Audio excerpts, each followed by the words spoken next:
styrs den svenska opinionen av en illvillig global konspiration. Så är det om vi ska tro Dagens Nyheter och dess amerikanska förebild The New York Times. Jag heter Henrik Jönsson och jag är en oberoende libertariansk entreprenör och samhällskommentator. I förra veckan publicerade The New York Times en artikel som utmålade Sverige som utsatt för en illvillig global konspiration syftande till att skapa splittring och göra det svenska folket rasistiskt. Texten fick omedelbart mycket stort genomslag i svensk media och föranleder frågan: vem manipulerar egentligen vem? Och på vilka grunder? Om du uppskattar mina videos så hjälper du mig att fortsätta göra dem om du stöttar mig via betalsätten här ute till vänster. Prenumerera jättegärna här nedanför om du inte redan har gjort det, och glöm inte att klicka i klockikonen för att eventuellt kunna få en notis när jag publicerar nytt material, vilket jag gör med ett atomurs precision varenda lördagsmorgon klockan 08:00. Idag talar jag om press, politik och propaganda. Häng med!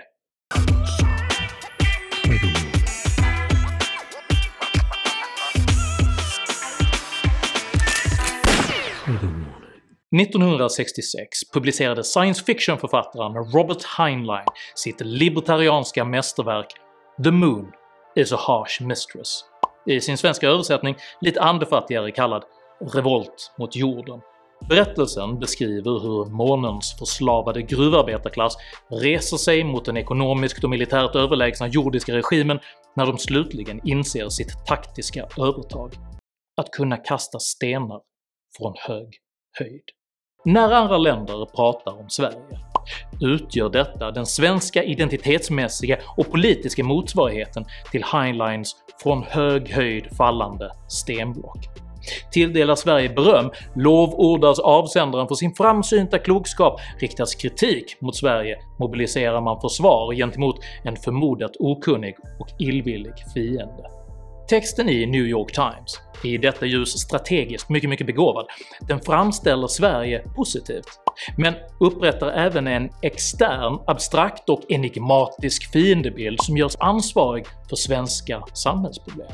Genom denna retoriska manöver ställer man sig alltså på Sveriges sida och anklagar istället kritiker av svenska förhållanden för att själva vara dessa problems artificiellt konstruerade upphov. Medvetet eller omedvetet. Artikeln lägger som helhet ett relativt ofärdigt pussel med det övergripande budskapet att ryska intressen bedriver omfattande påverkansoperationer i Sverige, bland annat för att visa att Donald Trump har rätt om de svenska integrationsproblemen. Sweden, they took in large numbers, they're having problems like they never thought possible. Russian television crews showed up, offering to pay immigrant youths to make trouble in front of the cameras. They wanted to show that President Trump is right about Sweden. I efterföljande paragraf har New York Times bytt ut de ryska TV-männen mot nationalister, vilka fyllda av skadeglädje manipulerar den svenska medelklassen att tro att det finns problem där inga problem egentligen finns. Framställningen fortskrider med att postulera att ryskkopplade länkfarmar, vilket är ett ganska omodernt sätt att bedriva otillbörlig sögmotorsoptimering för de som vet, driver trafik till alternativa medier. Man betraktar länkfarmarna som förklaringen till de alternativa mediernas popularitet.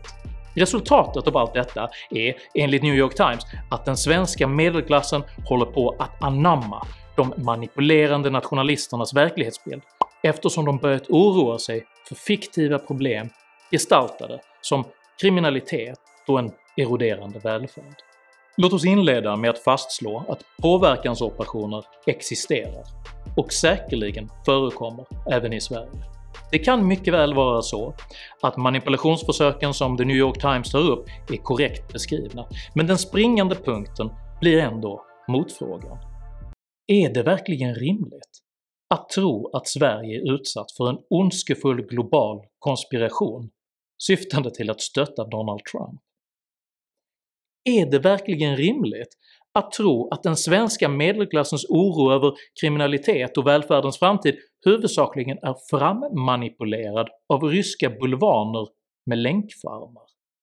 Är det verkligen ett hälsosamt medieklimat när Sveriges största dagstidning utan att blinka hävdar att kritik mot Sverige beror på en global, illvillig konspiration? Nej, det hörs inte alls rimligt. Målsättningen med att skapa denna externa konspiratoriska fiendebild är sannolikt välvillig. De båda tidningarna uppfattar sig försvara demokratins innersta ideal, och de ägnar sig därför i allt högre grad åt aktivism snarare än åt journalism. Amerika har inlett sin presidentvalskampanj, vilket innebär att den vänstertiltade New York Times behöver ammunition för att kunna bekämpa Trump. För amerikanerna handlar inte den publicerade texten om Sverige alls, utan om att Trump har fel och att han på olika sätt är kopplad till Kreml. I Sverige behöver Dagens Nyheter försvara den allt impopulärare gökregering som man under flera år arbetat för att genomdriva, och man måste bygga upp en trovärdig fiendebild som motvärn mot ett gryende konservativt block i svensk politik. I korthet har processen för att tidningarna skulle kunna klia varandras ryggar sett ut så här. 1. Dagens Nyheter förser New York Times med information om Sverige och bilden av den eventuella konspirationen. 2. New York Times skriver en text som visar att Trump har fel om Sverige och att Kreml på något sätt är inblandade. 3. Dagens Nyheter publicerar nyheten att The New York Times har avslöjat att Sverige är utsatt för den konspiration som man själv har tipsat om. 4. All annan svensk media publicerar nyheten om att The New York Times har avslöjat en illvillig konspiration mot Sverige och att alla som kritiserar Sverige är med i konspirationen, alternativt dumskallar. 5. Svenska tredjeparter, tillika ideologiska motståndare till Dagens Nyheter, vilka utmålats som nyttiga idioter eller medkonspiratörer, begär rättelser för felaktigheter i Dagens Nyheters och New York Times texter. 6. Spydiga rättelser införs med det underförstådda budskapet att detta belägger konspirationsanklagelser. För att återknyta till Heinleins metaforik, man har kastat sin medhavda sten från månen, vars nedslag nu ekar genom det svenska medvetandet. Redan efter ett par dagar efter att bilden av konspirationen hade etablerats inledde DN nästa fas av sitt påverkansarbete.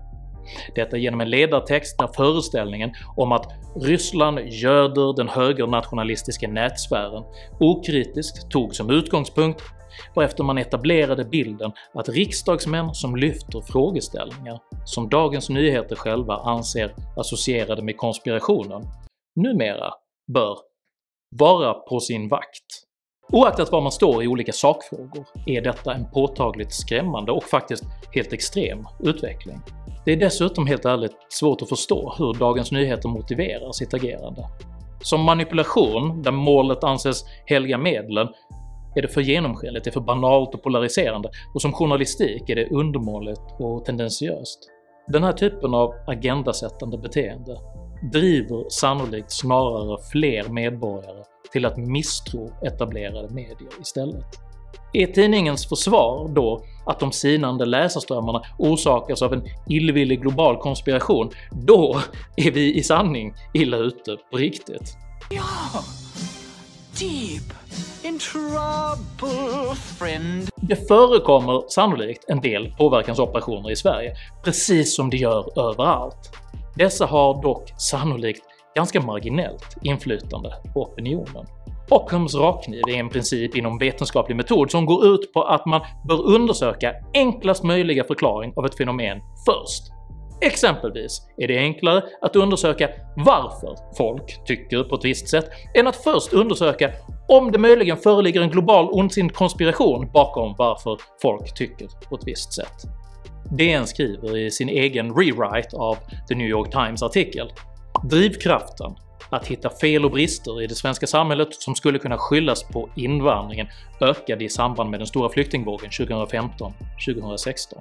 Man kan också välja att formulera denna mening på ett mer neutralt sätt genom att ta bort orden “drivkraften att hitta” och “som skulle kunna skyllas på” till Många upplever att fel och brister i det svenska samhället ökade i samband med den stora flyktingvågen 2015-2016. Alla de som säger detta har inte nödvändigtvis rätt. Men att folk upplever det och uttrycker det kommer inte att upphöra för att de anklagas vara antingen manipulerade dumskallar eller ondskefulla konspiratörer. Snarare tvärtom. Detta ökar polariseringen, detta ökar misstron, detta ökar det ömsesidiga föraktet i vårt land. Att durkdrivna medborgare från höger till vänster träter med varandra, det är en integral del av den civila politiska processen. Det är däremot en påtaglig, ny och oroväckande situation när etablerade mediehus ger sig på att underminera både andra medier som rutschkanor till extremism, att anklaga meningsmotståndare för att direkt eller indirekt vara illvillig främmande makts lakejer och proklamera stöveltramp i farstun varenda gång någon inte håller med dem. Om du vill bidra till ett bättre politiskt och debattmässigt klimat kommer här några tips på hur du kan diskutera DNs agerande och DNs perspektiv.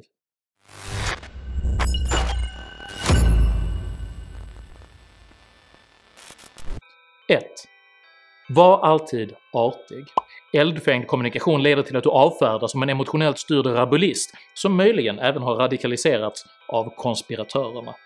2. Var påläst. I synnerhet opinionsjournalister är under svår tidspress och behärskar ofta inte materialet de skriver om särskilt väl. Detta gör att de kan ha svårt att orientera sig i en värld som har rört sig bort från de modeller de är bekanta med. Med god kännedom om trovärdiga källor kan diskussionen bli mer konstruktiv. 3.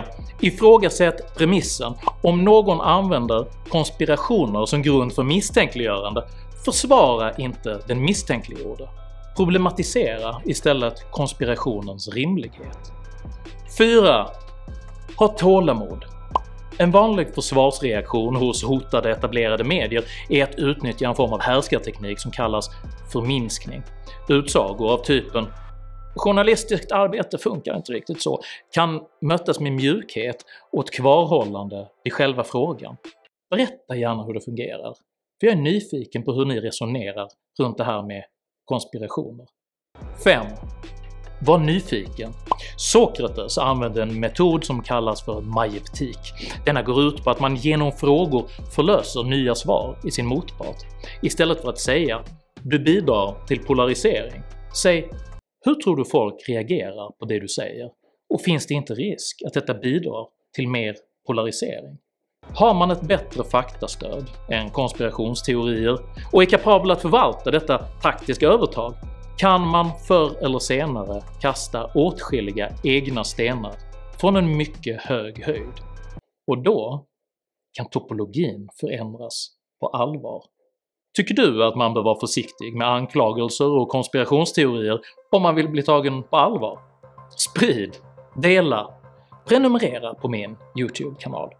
Har du själv exempel på konspirationsteorier, alarmism eller överdrifter som används i etablerade medier som samtidigt anser sig bekämpa desinformation? It's all fake news! Fake news! Dela i så fall gärna i kommentarsfältet här nedanför. Detta är ett viktigt samhällsproblem som bäst adresseras genom genomlysning och samtal. Jag ber er också att alltid vara artiga, balanserade och bete er bättre än etablerad media. Det är så man blir slagkraftig. Jag heter Henrik Jönsson och jag styrs inte av någon konspiration. Om man inte räknar champagne som en konspiration. Tack för mig och tack för att ni har lyssnat.